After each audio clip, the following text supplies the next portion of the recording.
आप सबने प्रणाम। मंच पर विराजमान सभी महानुभावों ने प्रणाम। आज के लगभग 526 वर्ष पहला ઇટલીના ફ્લોરેન્સમાં એક બાળકનો જન્મ થયો. એનું નામ માઇકલ એન્જેલો. આ માઇકલ એન્જેલો કોઈ પણ પથ્થર જુએ ને એટલે એને એવું થાય કે આમાંથી કોઈ પ્રતિમા મળી હોય.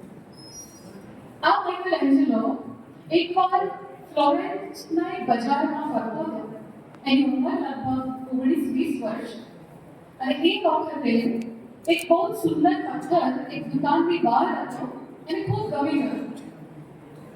એ પથ્થર જોઈને એણે દુકાનદારને પૂછ્યું કે આ પથ્થરની કિંમત કેટલી છે.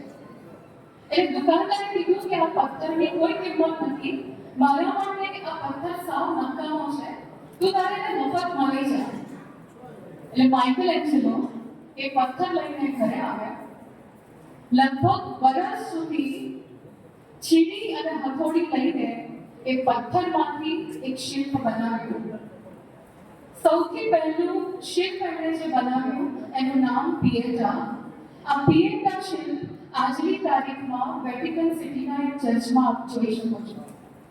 જે પથ્થર દુકાનદાર માટે સાવ નકામો હતો, જે પથ્થરનું કોઈ મૂલ્ય નહોતું, એવા પથ્થરમાંથી માઇકલ એન્જેલોએ એક એવું શિલ્પ બનાવ્યું કે જેની કિંમત અરબો રૂપિયામાં થઈ શકે.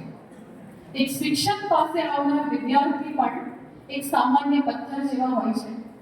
એની અંદર રહેલી પ્રતિભાને ઓળખીને એમાંથી મૂર્તિનું નિર્માણ કરવાનું કામ એક શિક્ષકનું છે. માટે શિક્ષકને શિલ્પકાર કહેવામાં આવે છે, સમાજનો શિલ્પી કહેવામાં આવે છે. આજે લાયન્સ ક્લબ દ્વારા સૌ શિક્ષકોનું સન્માન થયું. સાહેબ, આપણે માત્ર લાયન્સ ક્લબના આગેવાનોને કહી દઈશું, આપણે માત્ર શિક્ષકોનું સન્માન નથી કર્યું, સમગ્ર સમાજનું સન્માન કર્યું છે. કારણ કે શિક્ષકો થકી જ સમાજનું નિર્માણ થતું હોય છે. દરેકના જીવનમાં એક માઇકલ એન્જેલો આવતા હોય છે. કયા સમય આવે છે ખબર નથી, અને દરેકના જીવનમાં આવનાર એ માઇકલ એન્જેલો એની ભીતર રહેલી પ્રતિમાને બહાર ઉભરીને નિખારે છે. મારા જીવનમાં માઇકલ એન્જેલો જો હું કહી શકું તો આદરણીય શરદભાઈ છે.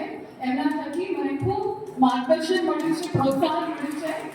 આ લાયન્સ ક્લબનો મારા પર ખૂબ આભાર છે. આપ સૌનો, નિરંજનભાઈ સાહેબ, પીતુભાઈ સાહેબ, આપ સૌનો અને સમગ્ર લાયન્સ પરિવારનો ફરીથી ખૂબ ખૂબ આભાર વ્યક્ત કરું છું. ધન્યવાદ.